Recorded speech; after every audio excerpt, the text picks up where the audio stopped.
I'm sort of like, I'm like, I don't know, I'm like Dr. Drew. I'm like the love doctor. What kind of advice would you give to, like, say, Ashley or Emily, how to pick up a guy? Oh my gosh. They give you a give him. Emily's got a lot of work to do. Ashley, she knows how to, she's from what I know, she's not very nice to the boyfriends she has. She kind of drives them crazy, but if you're the kind of guy that can handle that, go for it. And just know that ahead of time, she's high maintenance, right? That kind of thing. But at least, but both of them are fun girls, Mm-hmm. They're fun to take on a date. What was your craziest encounter with a crazy Real World fan while in D.C.? Oh, while in D.C. Let's see. I had this one girl throw me in the pool. She was, and that, like, with my mic pack on, so that was kind of a big deal. She just kind of, like, jumped on me and tackled me. And then, we didn't have any crazy fans. Most people in D.C. are pretty, like, tame. Mm-hmm. We did have a few, just a few actually, haters who were like, they would like. That's the thing about these. That's the thing. They would like, they would get off of work from their tiny worm-like cubicle job, and they would they would go out and they would, see us there, and they would immediately become like enraged with jealousy, something like that, and they would like yell from across the street like, "Go back home," or something like that. And then we would end up going to the same bar as them, and they would immediately be like our friend and be like, "Oh, I yelled at you guys before, but I didn't realize how cool you guys were. Let me buy you a drink." Like, they're so passive aggressive. Trying to get on TV. Yeah, exactly. It's all for the attention, which I don't mind giving. I don't mind giving attention if you buy me a little rum and coke or something. My little Red Bull vodka, my go-to in the clutch.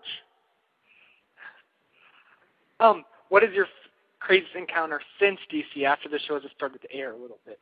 Any wild dance stories? Yeah, I've had a few. See, the thing is, like, coming back to Fort Collins, I was already a really really think you're going to come back being famous? No. The thing is, I already was a really popular guy here because of the cartoon.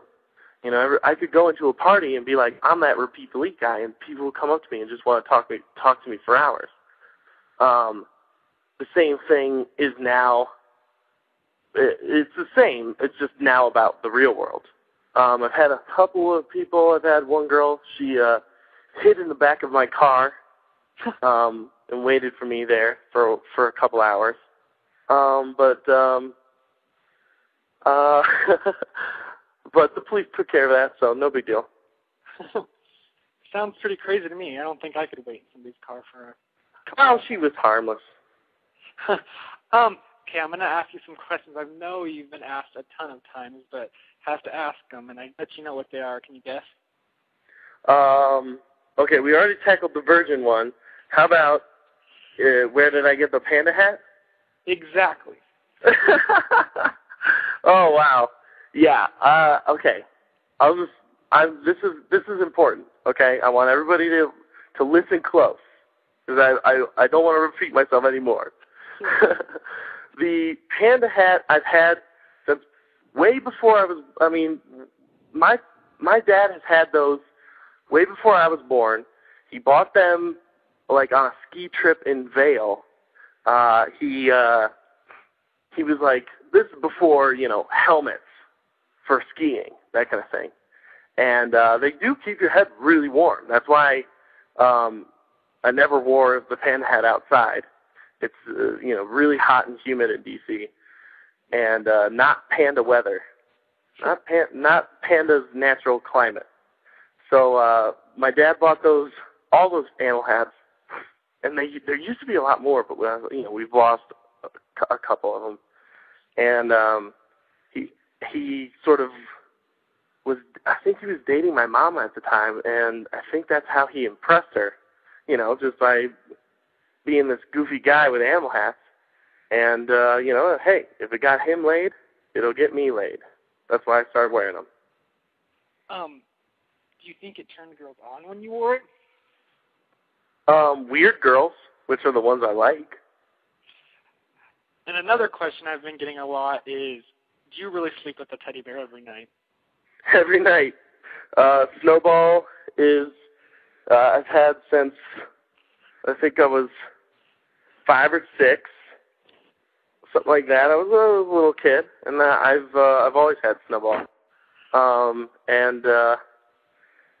The problem was, I went into that show, and I've seen a few Real World episodes in my past, and one that always stuck with me was in Denver, when they did Real World Denver. There was this girl, Brooke, who you call her fat, and she would flip out and destroy everything in the house.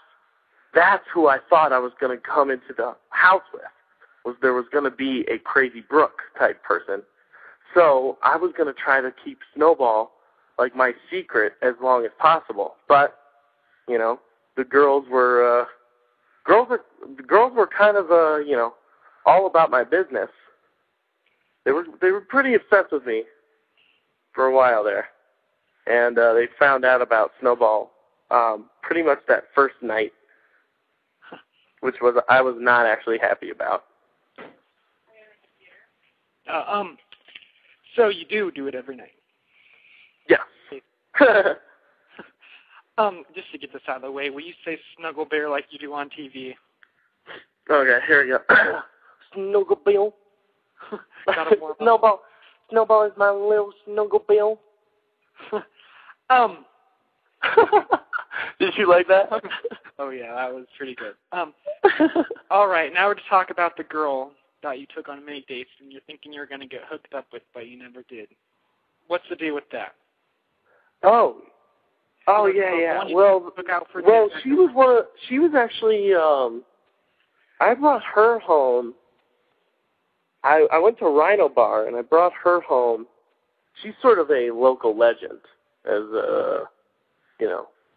I'm not gonna throw her on the bus or anything, but she's kind of a local legend as a easy pickup. And I don't know. I tried to do everything I could, but she was just too worried, I guess, about her as she put it, her reputation. Were you really poking her when you were spooning her? Yeah, actually. What else am I supposed to do with that thing? No, I don't know. This is getting kind of awkward, so we will move on to the next question. Do you think Callie's overweight? Oh, no, of course not.